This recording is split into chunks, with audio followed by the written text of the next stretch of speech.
আসসালামু আলাইকুম রহমতুল্লাহ বরকাতুহু। তে বন্ধুগণ, আশা করি আল্লাহ পাকের রহমতে সকলে সহি সালামত আছেন। তে কবি গাজী এককাসাল ইউটিউব চ্যানেল 017140885009 এর পক্ষ থেকে আপনাদের সকলের প্রতি রইল একান্ত আন্তরিক শুভেচ্ছা ও ভালোবাসা। তে বন্ধুগণ, এখন আপনাদের সামনে স্বরচিত যে কবিতাটা পাঠ করবার চেষ্টা করব, কবিতাটার নাম হলো মৌমাছির অবদান। মৌমাছি গুঞ্জন বিচরণ ফুলে, যেথা আছে ফুলবাগ যায় সেটা ভরে, সারাদিন আনাগুনা মধু আহরণে, গানে গানে মুখরিত প্রাণ দেয় ভরে। মৌমাছির উপকার প্রকৃতির কুলে, করে তারা পরাগায়ন ফুলে ফুলে ঘুরে। ফুল থেকে ফল হয় তারই অবদানে, প্রকৃতিরে প্রাণ দেয় চষে বন ভরে। মধু খেয়ে তৃপ্ত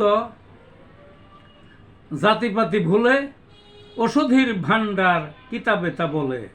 পানীয়ের সেরা মধু সব দেশে দেশে, মৌমাছির অবদান চিরকাল রবে। এই ছিল বন্ধুগণ কবিতাটা। ভালো থাকুন।